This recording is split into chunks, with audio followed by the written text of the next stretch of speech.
dumbbell external rotations. Want to have a nice upward steady torso. Put the other hand down behind you for support. Going to bend the knee about 90 degrees, have it about the knee shoulder height. Anywhere from your elbow and on top of your tricep is a good angle. Make sure we turn the wrist forward, and we're going to do slow and controlled on the way down, keeping that nice straight line, and then kind of explode back up. So it's slow and controlled all the way until you can get as far as you can, and explode all the way to the top until your hand is parallel.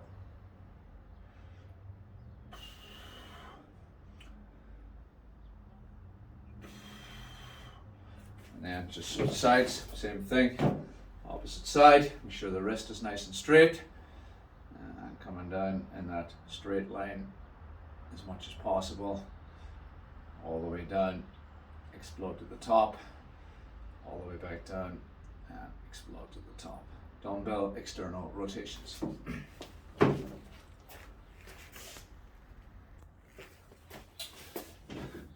Next exercise is pullovers. These are a great mobility and shoulder workout.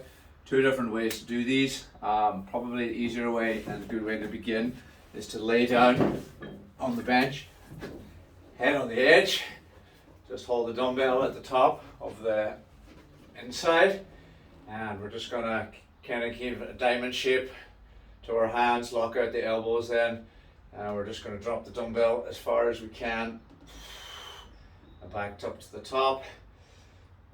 The goal is to get it all the way to the ground if possible. And the opposite way to do this is to lay on our shoulders.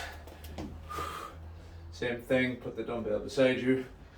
Shoulders are, and your head is kind of rested.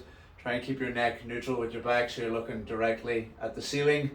That way you're not straining your neck too much. And the same thing, we're just trying to drop the shoulders on the hands as far as we can. Preferably getting the elbows below the shoulders.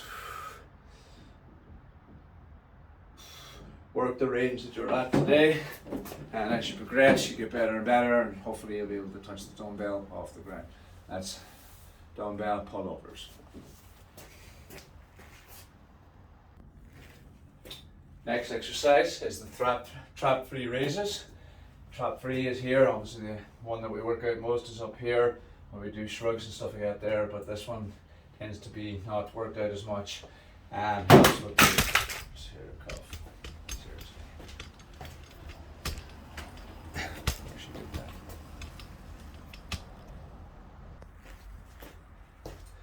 Next exercise is the trap 3 raises. Our trapeze 3 is kind of down in between the shoulder blades. We work out the traps up here a lot when we do shrugs and stuff like that there, but this one tends to be getting neglected. That and the rotator cuff, we tend to get a lot of pain, especially the way we live our lifestyles these days, on the computer, on the phone, driving our vehicle to get to work, stuck in traffic. Couple of different ways on my bench. I actually have a little stand here that I can put my legs so I'm able to come in and get set. If you don't have a stand, all you would do is turn the bench around, bring it in so that your feet can be plopped against the back of the bench. If you don't have a squat rack, you can use some weight plates, enough to hold your weight, probably somewhere 100 to 130 pounds, somewhere in there. Should be able to hold your heels, and you would just put it at the edge here so that you're able to get in. If you do have this, I find put one leg on, the other leg out in front, sit in on top, and then bring that other leg back, and you're ready to go. Okay, what we're going to do here also is you're going to turn the dumbbell out at 45 degrees so that when we come up, and then we can hold it back down. So we want to come out at 45 degrees. Not 90, not straight ahead with shoulder weight. We want to be coming at 45 degrees, okay? And when we come all the way to the top as far as we can, and it's slow and controlled, 2, 3, 4, back to the start, back up again, 1, 2, 3, 4. That's trap 3 raises.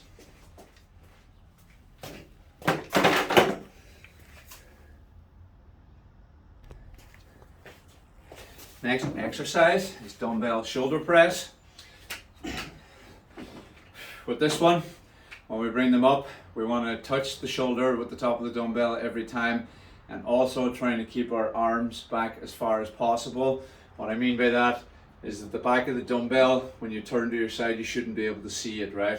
So bring it back a little bit, cock back, so that you're in that nice kind of open position in the chest area.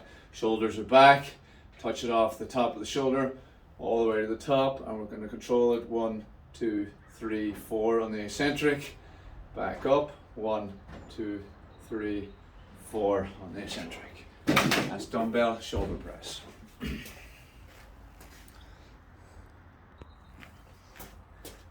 Next exercise is seated good morning. For a beginner, it's probably better to have your bench at about a 30-degree angle. You can come all the way up to 45 if you need to, if you don't have range of motion.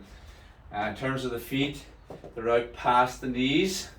This is going to be really good for the hip, especially the glutes, the hamstrings, the abductors, and possibly some of the groin for some people. What we want to do is keep a nice arch in our back, and the idea is to touch our abs off the bench. Again, trying to keep your neck as neutral as possible with your back so you're not straining that. Use a light dumbbell to get started. We're just going to hold it up against our chest. Feet are engaged on the floor, and come down nice and slow and controlled. Touch the abs off the bench. Pause for a second. Back up. You can hold the dumbbell whatever way you want. You can hold it this way too, whichever is more comfortable. I like it this way just because you can get the abs right onto the bench. Pause at the bottom. Explode back up. Once you get better at this, you can drop your bench down a little bit further. And we come all the way down, abs to bench, pause, back up. You can also move all the way out to the edge of the bench. Same thing, feet are out in front. And we're just coming all the way down as far as we can, abs to bench, back up. That's the seated good morning.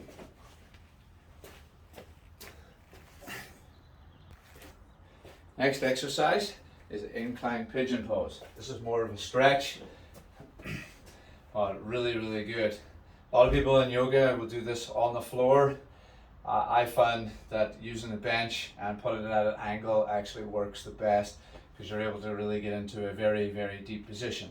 If you're a beginner at this, probably 30 seconds is all you're going to be able to hold, especially with the hip flexor on the other side, because that's the leg that's supporting you when you're up on the bench.